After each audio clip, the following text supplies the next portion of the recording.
Circuit 42 would like to thank Pop Culture Paradise, Toy Anxiety, the Spawn Point Gamers Lounge, and Dragon's Lair San Antonio. Hey everybody, and welcome to the new episode of Pass the Popcorn. I'm Ian McIntosh. This is my co-host, Daniel Williams. Say hi to the people, Daniel Williams. Hi to the people, Daniel Williams. Oh no. Oh god. So, tonight's episode is going to blow your mind, as we talk about the career of David Cronenberg. Now, my co-host, unfortunately, is limited in the ways of Cronenberg, but the good thing is, the amount of movies that he's seen, we'll have enough for this show. Yes. Also, we should probably talk about who David Cronenberg is to the 5 people on the internet who don't know who he is. David Cronenberg is we could classify him as a sci-fi horror director, but not as much anymore, because he actually he's done a lot of work in drama, done a lot of thrillers. So it's best to call him Cronenberg, just a film director from Canada, who's, at least with his early movies, his main focus was on body horror. He's got an extremely diverse catalog. He started directing in the 1970s, and he infamously and famously gave Marilyn Chambers her start in commercial films. So tonight we are going to be focusing on 5 of his core movies. We're going to be talking about Scanners, Videodrome, The Fly, Naked Lunch, and A History of Violence. And these movies range from the 80s to the 90s to 2005, sorry. And just for time purposes, we're going to focus on those few movies instead of going over his catalog as a whole, because he's got, I believe, nearly 30, coming up on 30 directing credits. Yeah, and if you even cut out half of those that are like short films or TV movies, you still have about 12, 13 movies. It's ridiculous. Yep. But for the most part, they're all really good movies. I know Cosmopolis got mixed reviews, but I enjoyed it. And it was a movie where I realized that, hey, Robert Pattinson's not a bad actor, it's just that Twilight sucks. Secretly, it's Ian's favorite movie, but he won't admit that to anyone. My favorite movie's not Cosmopolis, but it's still a good one. Oh, Okay. I was talking about Twilight. Don't care. No time for Twilight. Okay, so with that, let's start with Scanners. Starring Stephen Lack, Patrick McGowan of The Prisoner fame, and of course, Michael Ironside. That's the movie where the guy blows up your head. Yes, he does. And I actually got to see this movie for the first time last night, and they gave us those little popper fireworks to pull when his head exploded. We're ashamed that you haven't seen it till last night. Well, I'm ashamed that you haven't seen most of David Cronenberg's movies. I guess. He's seen 4 of them. Let's mock him, audience. Mock, mock, mock, mock, mock, mock. Cronenberg, everybody. Okay. There's also David Lynch. I've seen plenty of David Lynch. They're both named David, but and they're both weird, but we're not talking about Lynch tonight. But basically the storyline of Scanners is that you've got these scanners are these people with psychic abilities. Now, we don't want to say how they got them, because there's actually a big twist in the movie. But you find out that there are evil scanners and there are good scanners. And the main character, played by Lack, Cameron Vale, is sent to hunt down a scanner named Daryl Revick, who has been killing people and evading the government and the police. So I thought it was awesome. I mean, like, you watch the movie, and the movie does not show its budget at all. And it definitely doesn't show the fact that, because of how weird the legal system for, like, funding for movies was in Canada at the time, you only had, like, I believe 18 days to do all your pre-production. So he was actually writing the script he would write the night before they shot scenes in the movie. Hmm. And you watch it, can you tell that at all? Not really. But I thought it was a really cool movie, and the effects work, especially during the scene in the theater, and the closing scene is just ridiculous. I'm gonna pop your head. Yeah. Now, do you know how they did that? Yeah. practical effects. They did that with a shotgun. Really? Yeah, because you notice that Cronenberg has a little obsession with shotguns.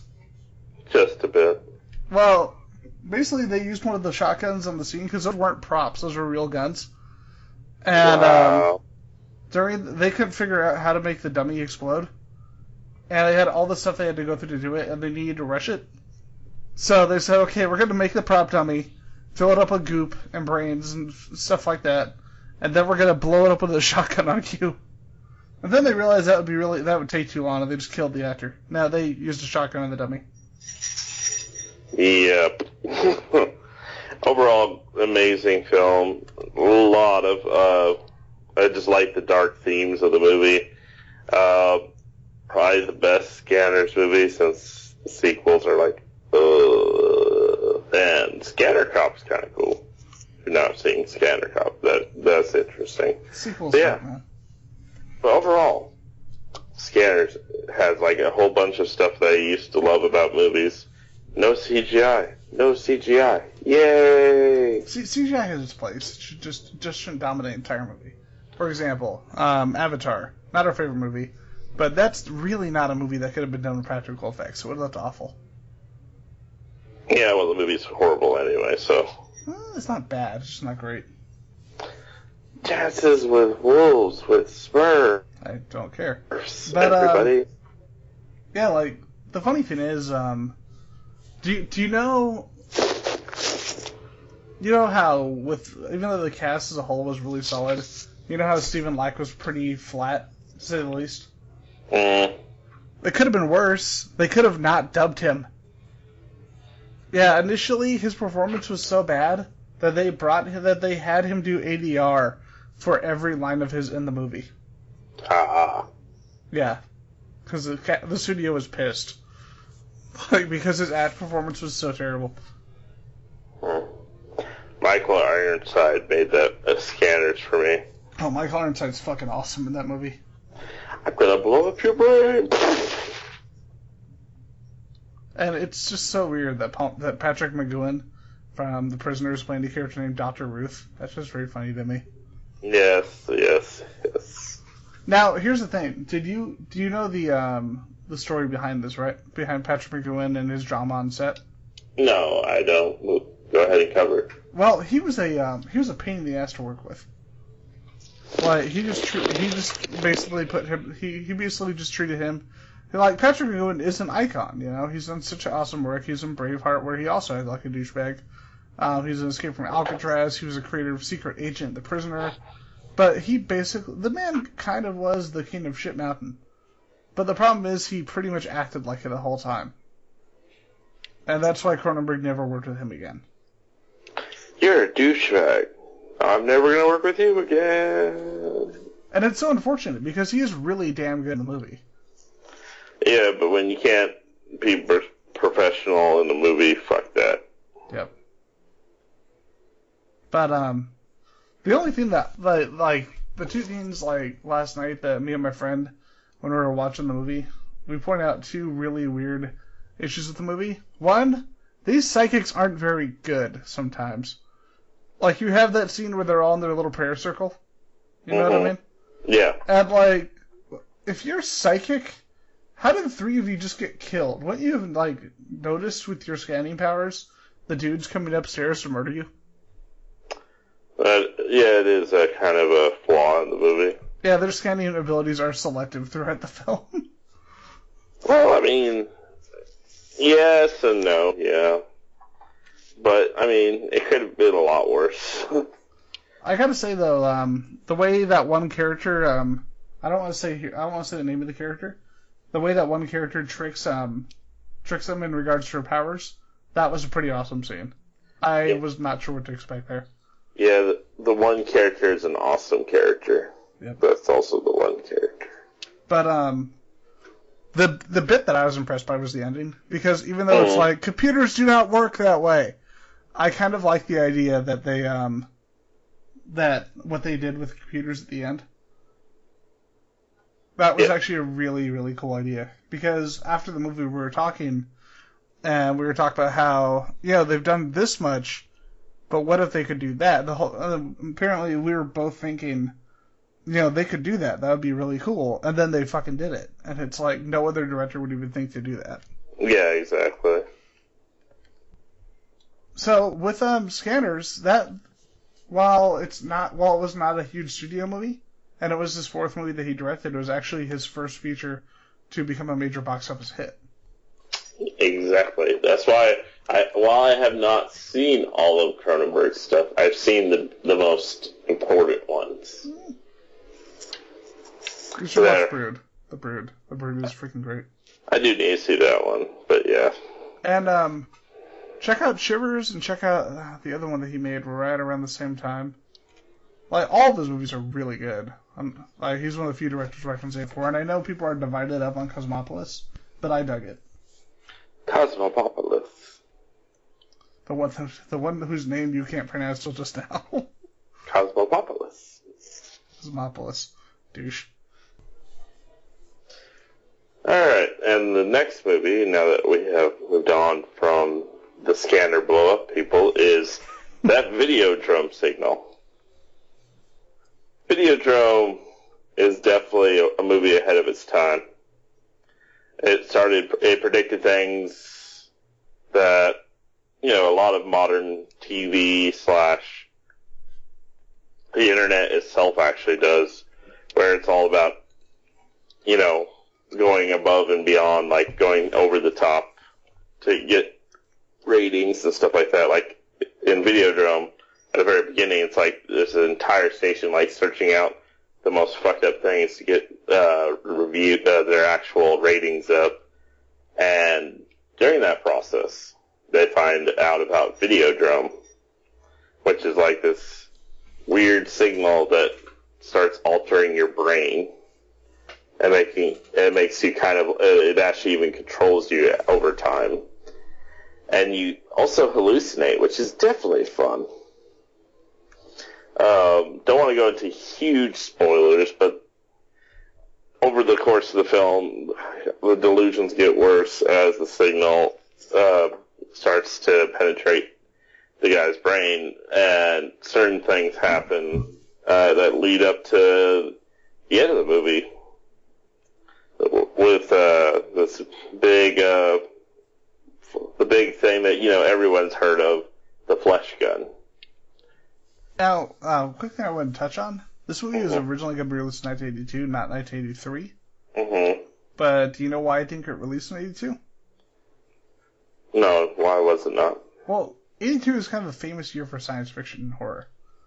Because you had E.T., The Thing, Halloween 3, Dark Crystal, Return of the Jedi, and Blade Runner.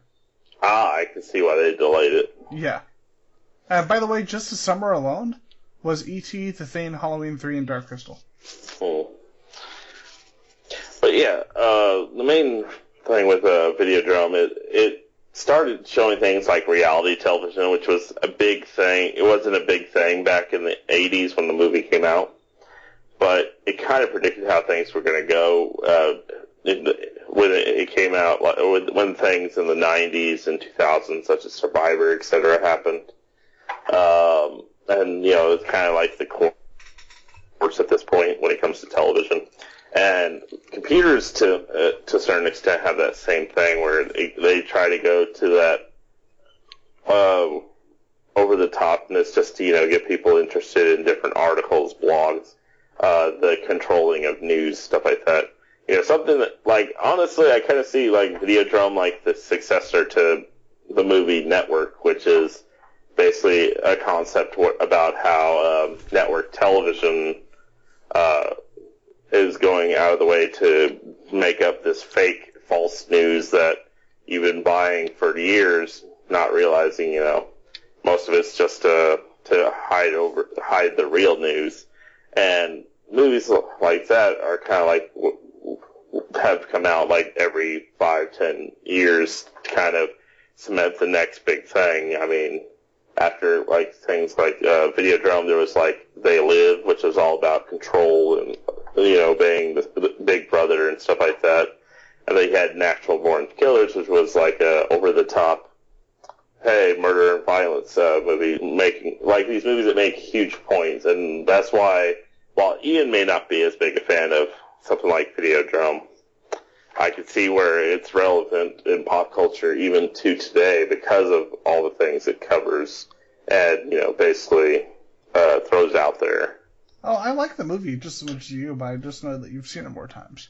Oh, yeah, because, yeah. And I have the nice Criterion version, which looks like a beta tape. I have it too. It's awesome. Yep. I have the Criterion DVD though. I have yet to get the Blu-ray, but it actually has all the same features. But I definitely need to pick up the Blu-ray. Yes, definitely. But same with scanners, by the way. Oh yeah, I have that on Blu-ray as well. Well, now that I've seen it, I definitely want to pick it up. I just don't want to pick up something I hadn't seen. Mm-hmm. I've gotten more finicky about that in the last couple of years. Well, I mean, I kind of blathered on a little bit. What's your take on Videodrome? Videodrome is a great fucking movie, and like you said, it's very much a commentary on the media, especially. But as you said, it's more relevant now. Now, there's always been kind of debate whether the internet media has kind of made it less relevant or more obsolete, but that's not really true because it's less a commentary on physical media as it is on, like you said, people trying to do anything they can do, ratings, desperation for that, and people putting out the worst kind of things. It kind of follows. It's in many ways a criticism of the evolution of yellow journalism. You know what yellow journalism is? Yeah, can you clarify on that a little bit? Yellow journalism is basically when studios put out either it's not necessarily not news that's true, it's news that's extreme. Like they'll put out like material of people being killed, like stuff they should not show.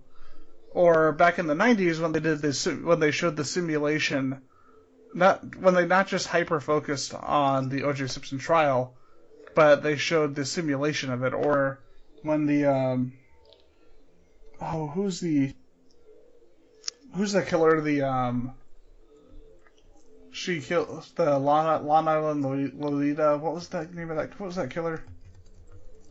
I don't know. But you know what I'm talking. You know what I'm talking. Amy Fisher. Oh yeah, Amy Fisher. Yeah. Yeah. When that happened, they made like 3 Amy Fisher movies. Oh yeah. 3 Amy Fisher TV movies, and it's just disgusting. It's not something that needs to be a movie on TV. Or hell, it looks like a good show, but even the Charles Manson series that's coming out. Yeah, there's been a lot of those lately, like especially on like places like Netflix. And it just points out that people still like to look at those over-the-top type of movies. You know what's a perfect modern example of this kind of criticism in cinema? Nightcrawler. Actually, as I was going to say earlier, like when I was mentioning movies that follow that same theme, Nightcrawler was actually supposed to be on my list as well. Because it's basically, you have Natural Born Killers, and Nightcrawler is the next continuation of that pretty much, which more covers the people that go out of the way to get shock journalism. Exactly. By the way, if you haven't listened to James Wood's commentary on Videodrome, you just have to. It's amazing. Oh yeah. Like he's that scary kind of smart. Debbie Harry actually has zero column commentary as well. It's not as good as Wood's, but still really good. Just be careful, because throughout the commentary, James Wood subliminally offers you a piece of candy throughout it. You just have to listen closely to the track. God damn it. So, piece of candy. Piece of candy. Piece of candy. Piece of candy. Oh, but yeah, if you listen closely, you can hear. But now, here's a question for you. You recognize the actress playing Nikki Brand, right? I kind of do. That's Blondie. Really? Yeah. That's interesting. She's fucking great in the movie, too. And she's freaking sexy as hell in that movie, I'm not gonna lie. I also like the whole thing with the whole religion based around television. Oh yeah, that was so That creepy. was definitely throwback to current times and everything. And the fact that the guy was all pre-recorded videos of himself, because the Videodrome pretty much already consumed the dude. Yeah. By the way, if you ever make a trip to Toronto, you will pretty much accidentally go on a Cronenberg tour. Oh, Oh, because most of his movies are made in Toronto. They're all made there. Ah, gotcha. Like, I think there's maybe 2 that aren't. But, I know this one was, and I actually recognize the little alleyway that's in, like, every one of his movies. Like, they shot, Scanners there, they shot this one there, and they shot part of The Fly there. The Fly actually has a really noticeable monument that I saw in person. So, with that, there's not a whole lot I can add on this movie that you haven't already without going to spoilers. So this is a very easy movie to spoil. Yeah, I don't want to go, like, even when I was talking about the preacher guy, I was like, yeah, there's so much you have to really sit down and watch without, having it completely spoiled. Oh, you've seen Tales from the Dark Side, right? Yes. The witch, Betty? Yeah. That's actually her too. Nice. And she was in Body Bags by John Carpenter as well. She was the nurse in Hair. Oh, nice. That movie is underrated as shit. I like that movie. But this is not a John Carpenter show. This is a Cronenberg show. So with that, let's move on to The Fly. Possibly his most well-known movie. Yeah, if you, never, like, never crawled outside from underneath a rock or anything like that, you would never know what The Fly is. But, 99% of the population knows what The Fly is. The Fly is freaking amazing. It's got this guy. His name's Jeff Goldblum. Let me tell you about this movie I'm in called The Fly. Also, in it, I emphasize the wrong parts of words. Also, I enjoy Chaos Theory. Him and Gina Davis, like, it's no surprise that they started dating on the set of the movie. Yeah. Because their chemistry together is just amazing. That's before her career took a nosedive. Yeah, but you know what? Considering what a lot of actors' careers take a nosedive, but also, have you ever actually read about her? Like, read about her personal life? No. She is a Mensa member. She's ungodly intelligent, and she's an Olympic archer. Oh yeah, I already knew about the archer thing, because there was like a video she made recently about it. Yeah. Yeah. But, like, she's one of those people, like, she stops doing one thing and just starts doing another. And it's like, that's pretty awesome. Well, she had to stop doing the one thing because of a movie called Cutthroat Island. Oh, God. That was one of those movies as a kid I thought was great, and then I tried to rewatch it. It's like, wow. It's pretty bad. The movie was so bad, Matthew Modine didn't recover until Batman Rises. And what has he done since then, really? Nothing. It's like, hey, Modine, we need a police officer. It's like, wait, I'm still an actor? What? I just remember that terrible show she was in, Commander-in-Chief. Oh, God. But let's not talk about that right now. The Fly Anyway, back to The Fly. It is funny, though. Like, you don't realize, like, you see these two actors who are relatively close in height, and you don't think about it. You just assume they're average height. Gina Davis is 6 feet tall, and Jeff Goldblum is 6'4". Like, they're both scary tall people. But yeah, this is a great freaking movie. And it has another weird cameo with David Cronenberg as the gynecologist. Cronenberg. Yep. Cronenberg has weird cameos in all of his movies. Like, he's the dirty little computer hacker with that thing on his face at the end of Scanners. It's like, I am a hacker. I am hacking computers with typing. Like, the whole time we were trying not to laugh last night during the computer hacker scenes. But,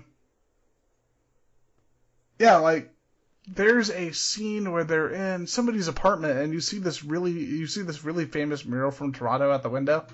And it's like, holy shit, I was outside there. Not when they were filming, but like 30 years later. Or 20 years later. Like, I was right outside of where they had been shooting that movie. But, yeah, with The Fly, everyone knows the story of The Fly pretty much. But for those who don't, it's about a scientist named Seth Brundle who creates a teleportation technology. And he shows it to this journalist named Veronica Quaife. They start to fall in love. And one day, a fly flies into the machine. To the accelerator. Yep, and he finds that his DNA is not only merging with the fly, but he is possibly becoming the fly. Also, these pods leave to the events of Quantum Leap. I made up that last part. I think that may have been a lie. The next Fly, Slide Home. The funny thing is, like, I finally got to watch The Fly too. It's not a bad movie. I don't know where people get the idea that it's so horrible. There's people that think the movie's horrible? There are people who hate The Fly Part 2. Oh, Part 2, yeah. Yeah, Part 2's really... When was the last time you watched it?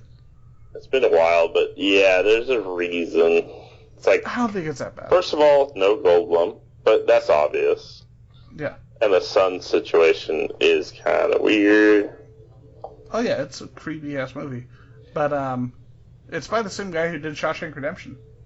I wouldn't say it's on the same league as the original, but... It's not, but it's not a bad movie. It's not completely horrible, but good sequel, eh. Yeah. But yeah, The Fly, awesomeness, and the practical effect fly thingy was cool. Oh yeah, the effects work is amazing. I recently got the Blu-ray, and there's only one scene where you can tell when it's a puppet.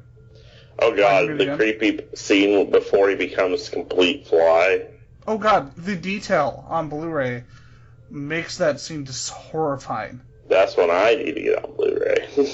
Yeah, and the weird thing is, like, it got average reviews on picture quality, but I think as maybe a lot of these people who reviewed it hadn't really had any experience with the DVD. And I had, and the difference is, like, massively noticeable. But, yeah, I mean, with that, is there really a whole lot we could say about The Fly? That would be non-spoilery. Yeah, but I gotta say, though, with this movie, it's interesting, like, you watch something like Scanners, like, as far back as Scanners, The Brood, and you think these are studio pictures, but they're really not. Like, even Videodrome was actually something that was done pretty much in-house and then distributed by Universal. Oh, I do want to touch on something. You know how everyone always goes off about censorship now, even though there really isn't that much censorship in the world left, at least in the United States? Well, censorship in film was really bad in Canada in the 80s. In Canada, of all places. The censors would basically say, hey, you need to make a movie with this rating, and you can't change it. And they actually told Cronenberg, this was actual law at the time, that if they went against it and released it unrated or didn't cut what they told them to cut, they could be put in jail. In fucking prison for that. But, Universal contacted him and just said, you know what, don't release it, we'll release it, and you don't have to worry about any of the ratings bullshit. Because it will be our fault. Not your fault. So they basically told him, send them the unrated cut, and they'll just call it R-rated. But, yeah, with The Fly, like, seeing what he did on his own without studio backing and looking at The Fly, like, his stuff looked fantastic then, and then you look at the studio back work, and it just looks absolutely mind-blowing.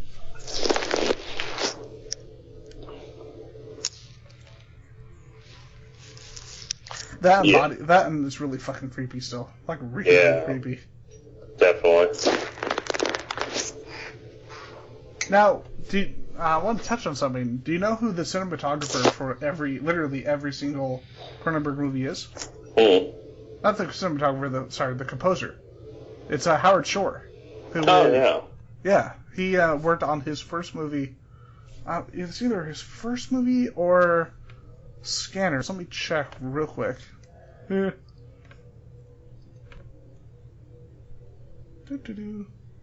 it would have been Scanners. And he has worked on every single movie with him since. Oh, The Brood, even farther back. So yeah, so that will be 36 years now that he's done the music for every single Cronenberg movie. Gotcha. You see, Sam Raimi? That's what happens when you don't piss off your composers. I mean, there's no reason that clearly Danny has issues with Sam Raimi. No, that actually happened. Like, Danny Elfman, after Spider-Man 2, got so tired of Sam Raimi that he just said, yeah, I'm not doing the music for your movies anymore. Because he wanted to do something a little more Elfman-y, and Raimi was kind of keeping him roped in. And that's why the music for the Spider-Man movies is not particularly memorable and not really easily identifiable as Danny Elfman music. Gotcha. Okay, so next movie is Naked Lunch. I have not seen Naked Lunch, so this is basically going to be your part of the show.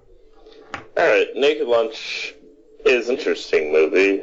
Stars Peter Weller of RoboCop fame and a bunch of other awesome movies. And basically, the base synopsis, I don't want to really get into spoiler territories. He plays William Lee, who's an exterminator, who finds out his wife is stealing his insecticide to use as a drug. And over the course of the movie, a mass hallucination situation's happening with Peter Weller's character. Also, he's being seen as a writer as well because of some of the because he thinks he's a secret agent at one point and has a mission he has to accomplish. Also, there's like this whole thing with a drug called black meat, which is even more fucked up, and giant centipedes and stuff like that. Without really getting into huge spoiler territory, this is a fucked up, awesome film. And if you're a big fan of Peter Weller, it's definitely up your alley. It's also got Judy Davis, who plays Joan Lee, his wife, as well as Joan Frost. Ian Holm, who plays as Tom Frost, and Roy Scheider, who plays Dr. Benway in the movie. Very awesome film. Came out in 1991 in the States, 92 in the UK. It's about 2 hours long, but as a science fiction film, more about drug culture, stuff like that, it's definitely interesting. Something this is not your conventional straightforward film. If you're looking for like something off the wall, this is definitely a fun ride, though. If you haven't seen it, like Ian, because shenanigans, definitely check it out. And personally, I think everybody knows it for its amazing Simpsons reference. Oh yes, the Simpsons reference. Yep. What was the line? I can think of at least two things wrong with that title. It's like Bart. To set the scene, Bart, Nelson, and Milhouse use a fake driver's license to get into a theater to see an adult film. The film they choose is based on its rating as Naked Lunch. And the exit, Nelson looks up at the marquee. It says, I think of at least two things wrong with that title. It's also been used in a funk metal album by Bootsy Collins from '93 called Lord of the Harvest, with a track called Exterminate. And in '94 by Bomb the Bass, which released a single, Bug Powder Dust, which opens with a quote, I think it's time to discuss your philosophy of drug use as it relates to artistic endeavor. And closes with the quote, I think it's time for you boys to share my last taste of the true black meat, the flesh of the giant aquatic Brazilian centipede. Read the book, and this will be even 10 times as much fucked up, because they clarify a lot of stuff in the book. Oh, the book is, yeah. Yeah. William S. Burroughs was fucking insane. And the movie definitely carries over a lot of those elements. Right, and for our last movie tonight, we have A History of Violence. Now, this is a really interesting movie because it's a kind of a transitional movie for David Cronenberg. Cronenberg had started to get tired of being known as the body horror guy. And it was with this and Spider to a degree that he decided to move into doing something that he wanted to do and getting out of the body horror scene. But the thing is, it's really subtle. Like, there is body horror in the movie. It's just not as insane, and it kind of breaks away from the symbolic and goes to more of the realistic. And that's the thing. Now, his fans are kind of split on this. Some of them, they just want the same Cronenberg over and over again. But here's the thing. Like, when Tim Burton does that, we get mad. Yeah, we get mad as fans. So why would we want another director to just do the same thing? Do the same themes in every movie he makes? Would you? Yeah, exactly. But we've actually interviewed the director of this one, the writer of this movie, on the podcast, and he told us something really interesting. There's a infamous stair sex scene that anyone who's seen the movie will know about. And a lot of people assume that Cronenberg came up with that scene, but it was actually Josh Olson. Because Olson did want something a little more, Cronenbergian, which is the term that's coined because of his work. And he actually fought Cronenberg on the scene. And Cronenberg finally gave in. And that was the one thing where he gave in on the movie. And like I said, a lot of people assumed it was a Cronenberg idea. But it's basically about this guy. He's a mild-mannered guy. He owns a restaurant in his small town. And then one night, these hitmen, they come in, they try to rob him initially, but then they try to kill him. And he defends himself, but he does so in such an efficient way where it's actually terrifying. Like, he manages to disable and kill both of these trained killers with barely breaking a sweat. And so all of a sudden the town is starting to wonder how the hell was this guy able to do this? And he claims that it was just luck. But as the movie goes on, you start to find out if it was luck or if it was something else. Right. And it's probably the sad thing is that it was not a big budget movie. It was a studio picture, and it was not promoted properly. Like, they put out trailers, but then they barely released it in theaters. And this is a movie that actually won an Oscar. Ed Harris got an Oscar for Best Supporting Actor. Not Ed Harris, William Hurt. And it's got Viggo Mortensen, Maria Bello, Ed Harris, William Hurt, and just all these other great character actors like Stephen McAdie, Peter McNeil. And it's one of those movies that should have been advertised better. And like I said, it's a very divisive movie. I really liked it. But a lot of people who are kind of stuck in the past in regards to Cronenberg and what they like in his movies, they don't. It is critically acclaimed, it's Oscar nominated, but they're not going to please everybody. You know what I mean? Yeah, definitely. It's just it's a different style, but it still has that same intensity. It is really fucking violent, though. I'm going to tell you that now. If you watch Cronenberg movies, you're not sensitive to sex or violence. But this one is exceptionally so. Do you remember the scene in Archer where they do the Bob's Burgers crossover? Mm-hmm. That scene in Archer where he kills the Russian guys was a recreation / tribute to this movie. Gotcha. Yeah. And that scene in that show is not as violent. I guess it's not a history of violence. I'm gonna smack you. But, yeah. He knew it was coming. Oh, I know.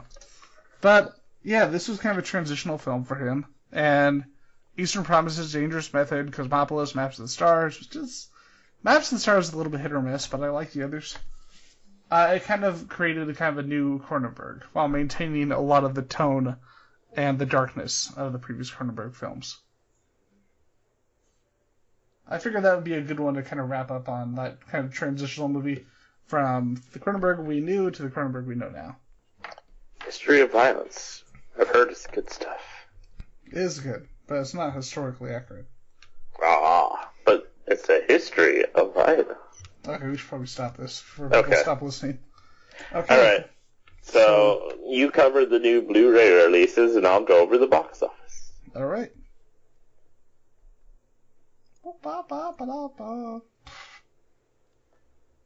Blu-rays. I've got the Blu-rays. I thought you were going to do the box office first. Oh, I'm smart. Well, I'll just do the Blu-rays. I've got them right here.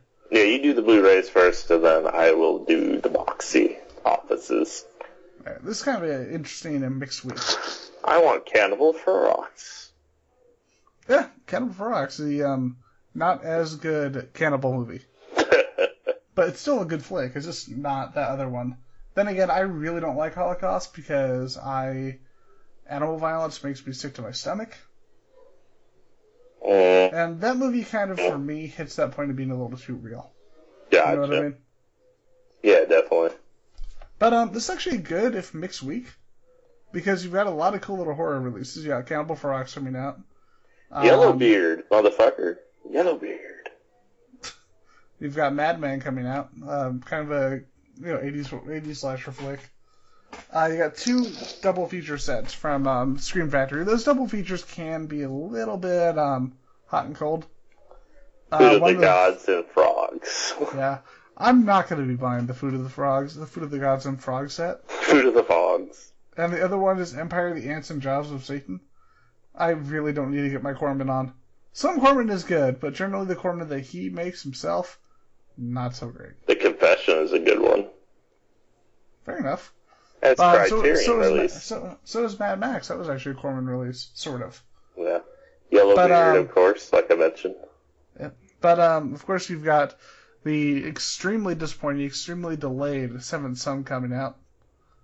You got The Loft, another extremely delayed, extremely disappointing movie coming out, with a really unfortunately great cast. Sons of Liberty, which is an awesome miniseries. If you have any interest in history, any interest in historical fiction, go fucking buy Sons of Liberty. It's really awesome.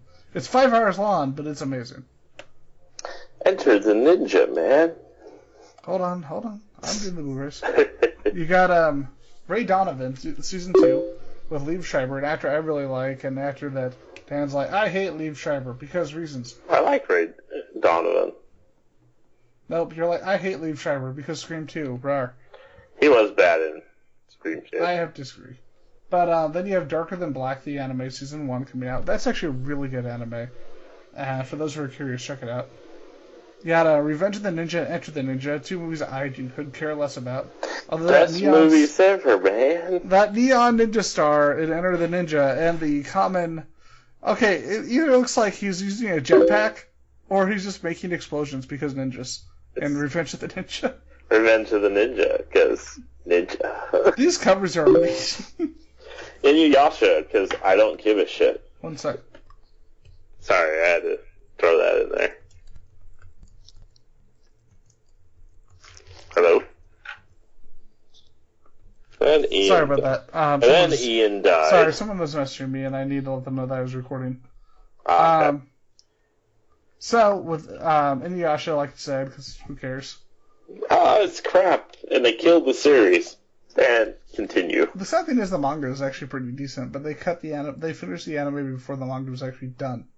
And it was a really bad ending. Oh, yeah, because the manga ending is not bad. I still don't like it, because Inuyasha is like the worst thing Takahashi's ever made, but still. Movie that I do not know, unfortunately, from Criterion, State of Siege, is coming out, as is The Confession, a Criterion movie that I do know. That's really fucking good. Don't know about Cut Bank. Well, we don't have to talk about every movie on here, although, damn, I'm not gonna lie, the cast for Cut Bank is pretty fucking good. Well, I'm curious now, it's probably gonna suck, but, I mean, you got Billy Bob Thornton, Bruce Dern, and John Malkovich in a movie together?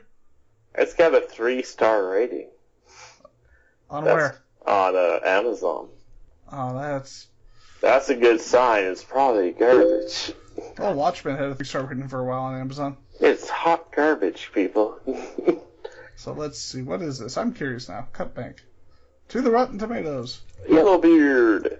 It's also got Liam Hemsworth, so that could be bad or good. Oh, it's got a 30, yeah. We're going to avoid that movie.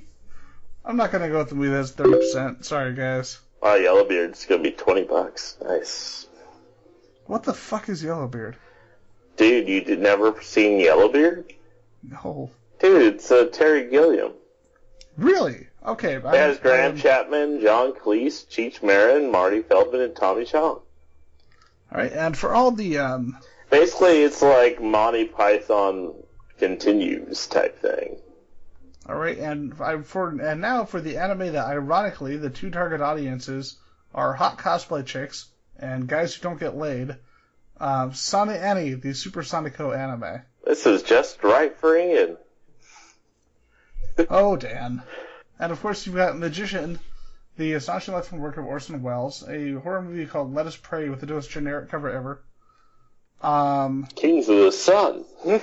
A lot of movies that I don't care about. Well, you got some Yul Brynner in there. That's not bad. Wow, there's a shit ton of things going on in that Samurai Avenger the Blind Wolf cover. That cover's beautiful, man. It's like so let's much shove some stuff going together. on. Okay, you got some good spaghetti western coming out with Man, Pride, and Vengeance. Hey, it's Yul Brynner. Yep, and you got a Django movie coming out. Franco Nero is a fucking badass. And there's a sequel. Oh, Eric the Viking, another Terry Gilliam movie. Oh, yeah. Let's see. Gun Woman looks good. Well, I'll check it out. Anime called Student Council's Division 2, which just looks creepy. Discretion, too. My co-host can't read. Shut up. And Here Comes a Man Who Can't Pronounce Anything. You should hear this man pronounce Japanese. It's beautiful. Misogynist. How did you say it the other night? Misogynist. He said misogynist. It was beautiful. Double Indemnity, which is an amazing fucking movie. Like, this is one of the best film noir mystery movies ever made. And Touch of Evil, which is another awesome film noir. If you love yoga, you'll love Yoga Experience Advanced in 4K. The girl on the cover's hot. But Touch of Evil I believe it's directed by Orson Welles. But I do know it stars Charlton Heston, Janet Leigh, and Orson Welles. And it's just an amazing freaking movie. Oblivion's already out on Blu-ray, so I don't know what they're smoking. Is it? Yeah, it's been out for a while. Oh, it's a Blu-ray digital HD release. That specific Blu-ray release is new. And then we're getting a whole lot of digital HD releases. The Sweet Blood of Jesus, my friend. I don't even know. It's a Spike Lee movie. Oh, fuck recent Spike Lee movies. It's a Spike Lee joint. Spike Lee hasn't made a good joint since 25th Hour. And then there's Yoga Experience for Beginners. Okay, and now with that, let's move into the box office. Wait, To Kill a Mockingbird is awesome. Well, that's one of the digital releases. Oh, is it? No, that's a box release. Oh, is it? Yeah. Well, they all say that, but I'm saying these are No, these are actual boxes. Like, if you scroll down a little bit beyond the digital releases, it's To Kill a Mockingbird. Oh, I know that. That really garbage R.I.P.D. movie. What I'm saying is that these are movies that have been that were already on Blu-ray and have just been re-released with a digital copy. I'm sorry. Gotcha. If you're rebuying a movie on Blu-ray because it's a digital copy, you're dumb. The Purge. It's not the good Purge. It's the bad Purge. I was so disappointed with that. Anyway, moving on to the box office, because, yeah. Alright, number 10. Far from the Madding Crowd. It was last week 15, now down to 10. Congratulations. What's it called? Far from the Madding Crowd. Far from the Maddening? Madding. Okay, send me a link. I want to see if you're pronouncing it right. My co-host. Oh, okay, it does say Madding. Okay, I'm just used to you not knowing how to pronounce words. I was able to pronounce that. Kiss my ass. Anyway, it went up from 15 to 10. Number 9 is Ex Machina. This movie's amazing. Go fucking watch it. It's dropped from 6 to 9 this week. I still haven't seen it. It's only made $19 million. Yeah, but it's an amazing damn movie. It just hasn't gotten a wide enough release. Number 8 is Home, down from number 7. Haven't seen it. Don't know. Oh yeah, that was that lame Pixar movie with the alien that was played by Sheldon. Oh yeah. It's literally just Sheldon playing Sheldon as an alien. Wait, is Home the one where they controlled the humans? I don't remember. It's just really terrible. No, it's not. Never mind, that's a crappy one. Anyway, number 7, which was number 3 last week, The Age of Adeline. I don't even know what this movie's about. Number 5, which was number 5 last week, Paul Blart Mall Cop 2. Why hasn't this dropped off the top 10 yet? Apparently this is a movie that exists. Paul Blart 2. Let's make fun of John McClane, but do it horribly. Number 6, which was number 4 last week. Wait, what? Your counting is off, dude. No, look at this. Actually, look at the website. They're actually backwards. Here, go to Rotten Tomatoes, dude. I use Box Office Mojo because they're pretty good. Because they're backwards. Yeah, they actually were backwards this week. There you go. Okay. Alright, so back to where I was. Alright, so, Number 5 is Furious 7. Furious 7, yeah. Yeah, okay, so number 6 was actually Paul Blart, which was number 5 last week. Yeah. And then number 5 is Furious 7. Apparently Furious 7 is really good. It's a good movie. It's really over the top, and you will not believe the bullshit going on in the movie. I've heard it's just a giant cartoon. Yeah, it really is. Number 4 is Hot Pursuit, which was number 2 last week. I love, like last night, I love what Kate said. That's a movie? I've literally never heard of it. Wow. Number 3, which was number 1 last week, was Avengers: Age of Ultron. Apparently it's better than the critics are giving it credit for. It's a good movie. Check it out. Good movie. Number 2, which I'm really sad about, is Mad Max: Fury Road. I am sad that it's being beat out by Pitch Perfect 2. Internationally, though, if you total it out, it's actually doing better. Yeah. And apparently today's box office, it would actually beat Pitch Perfect 2 for Wednesday box office. If you haven't seen Mad Max yet, like my co-host, why are you still listening? Go watch Mad Max. Hey, finish the podcast, then go see Mad Max. Or pause it and then come back and listen. Yes. Because we've already got your YouTube click. This fool needs to also watch Mad Max. And number 1, for some fucking reason, Pitch Perfect 2. Yeah. That's the thing. Here's the thing, man. I was actually sat down and ended up watching the first Pitch Perfect movie. Someone told me, oh, it's really good. And I was like, oh, you're full of shit. And it was Sarah, actually. I believe it was Sarah. She sat me down and showed me the movie. And it's a good movie. It's not my thing, but I can understand why the audience who would like a movie like that would like it. I hate that blonde chick from Britain. I hate her so much. Which one? The blonde chick from Britain. There's a lot of blonde chicks. In that movie. Are you talking about the heavy girl? Or yes, the heavy girl. Oh yeah, Rebel Wilson is like the... Okay. Melissa McCarthy, good TV actress, not really... No, none of her... The only movie that she's been decent in was St. Valentine, the Bill Murray one. Yep. Because they actually knew how to work with her and her ability as an actress. Rebel Wilson is the poor woman's Melissa McCarthy. Yeah. She is a terrible, terrible actress. And, like, all she can play is this. Over the top, obnoxious. Yeah, and the weird thing is she was in a movie with Melissa McCarthy. And the whole time you're like, Melissa McCarthy, can you perform instead? Please?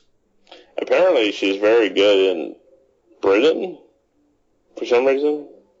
She's not so bad. I don't know. I don't care for her.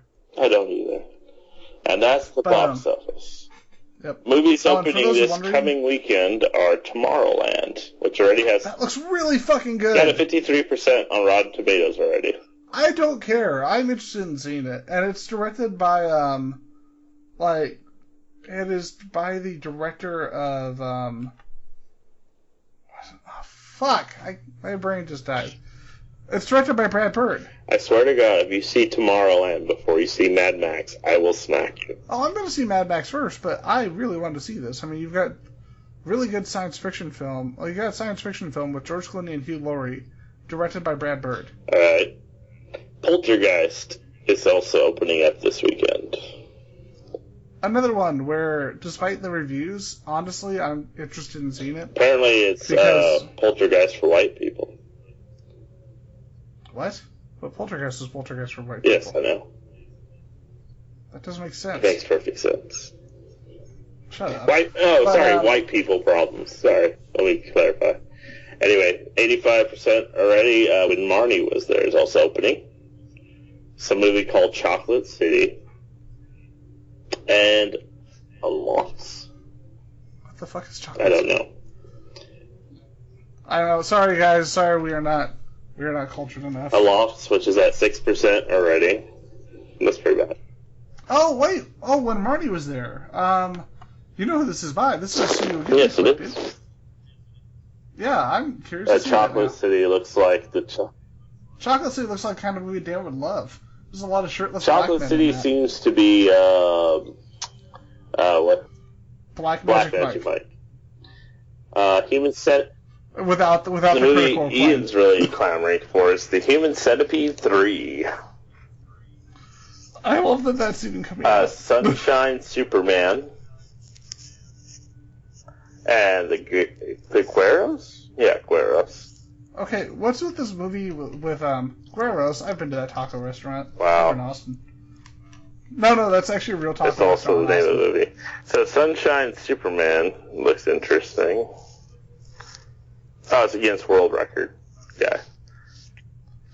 Oh, by the way, the Chronicles of Evil poster, it's just me, or does it really look like they're... I mean, this is a really creepy looking poster, but at first it looked like a Chronicle I love how poster, you looked didn't at the it? Chronicle of Evil poster and completely ignored the really worse looking, the Rumper Butts. The Rumper Butts? Yes, The fuck, look. that's a movie? I think I was intentionally bottom ignoring right it. corner. What the fuck am I looking at? Oh my god! Mark Brenner. Vanessa Ray and Josh Who? Brenner are in it. Who the fuck are the Brenners? Wow. It looks like it's his first and last movie. A married couple and a duo band find themselves having to take a job at a children's TV show called Rumper Butts. They're unfulfilled despite being wealthy and having success. Is this satirical? The series figure gives them a second chance. Okay, I've got to look up the Rumper Everybody, the movie you should be looking for this weekend, Rumper Butts. By the way, Chronicles of Evil looks really intense, dude. It's I think it's a Chinese movie. It's highly decorated homicide detective with extraordinary closure record. Did you look at the poster for What, that? Rumper Butts? No. No, Chronicles of Evil. Take a look at the poster. I didn't see in detail at first, but take a look at that. It's a Hong gotcha. Kong movie. And It's coming really next interesting, actually. weekend, we have Well, let's not talk about next. Oh wait, this is Yeah. every 2 week show. Yeah, let's next talk about week we have the Mama Sherpas. Don't care. San Andreas, which is the new rock That movie. looks so stupid. It might be okay just for practical. The whole Michael Bay made Masturbate. Come on, man. Wow, I really don't want to picture the idea of Michael Bay. Is that a Michael Bay movie? I'm kind of curious. No, Michael Bay's not tied to it. Oh, Brad Pitt. No. Okay, so back to the list. Oh my god! Aloha. Okay, dude, there's a new Police Story movie coming out with Jackie Chan. Holy shit. Survivor with Pierce Brosnan. What the hell? A Western with Josh Hartnett, Robert Duvall, and James Franco? Insidious Chapter 3. Barely Lethal. Not barely legal, but barely lethal. Walking on Sunshine. Heaven knows what. Results. Gemma I'm still looking at the Bavardin. Rubber Butts. Two Doors Nicole. I Believe in Unicorns. Unfreedom. The True Cost, Sunset Age. Dude, like, there are no message boards for Rubber Butts. Godard the Traitor. Why not? It's Rumper Butts. I want to see what Mark Brenner has done, because that poster's freaking beautiful. Martial Arts Secrets of the Backtrack. Entourage, the movie. Oh, this is going to be great. Here's a production assistant on the Weird Al show. You're looking forward to Entourage. It was a good show, but I don't know about it being a movie. A Pigeon Sat on a Branch. Every Last Child. Berkshire County, Larry Gay. Renegade Male. Spy. With Melissa McCarthy. Okay, I'm curious, just based off the rating alone. 100%? Wait, Jason Statham's in it too. I'm scared that it has 100%. Out of 20 reviews, it's got 100%. Insidious Chapter 3. Okay, dude, Jessica Chastain. Okay, I thought it said Jessica Chastain, but it wasn't. Okay, you've got Melissa McCarthy, Jason Statham, Jude Law, Rose Byrne, and Marina Baccarin. I'm looking forward to Insidious Chapter 3. I'm not, because it's Insidious Part 2. Yeah, but Chapter 3 might redeem Chapter 2. Testament of Youth, Love and Mercy, Hungry Hearts, Freedom, Police Story, which looks pretty awesome. I'm excited about that. A freaking new Police Story with Jackie Chan. And this is that scary, intense Jackie Chan when he does like the really hard edge movies. And then there's that Wild Horses movie, which is a Texas Ranger film. I'm curious who's directing. Oh, okay, this could be good or this could be Like bad. the Wild Horses. So for Insidious Chapter 3, it's written by Lee Winnell, but it's also directed by Lee Winnell. and James Wan's not involved. Gotcha. Alright, and that's the upcoming movies as well as the box office for the week. With that, we're going to go ahead and close this out. Ian, take us home. I've got a car! Beep, beep! Okay, so with that, we are bringing to a close our newest episode, Pass the Popcorn, where we talked about the career of David Cronenberg, and of course covered Blu-ray releases, box offices, and random silliness. And so I am Ian McIntosh. My co-host, Daniel Williams. I am a co-host. I am also Daniel Williams. Alright, and with that, we bring to a close our newest episode of Pass the Popcorn. Keep eating your popcorn and keep watching your movies, or the toe cutter will kill you.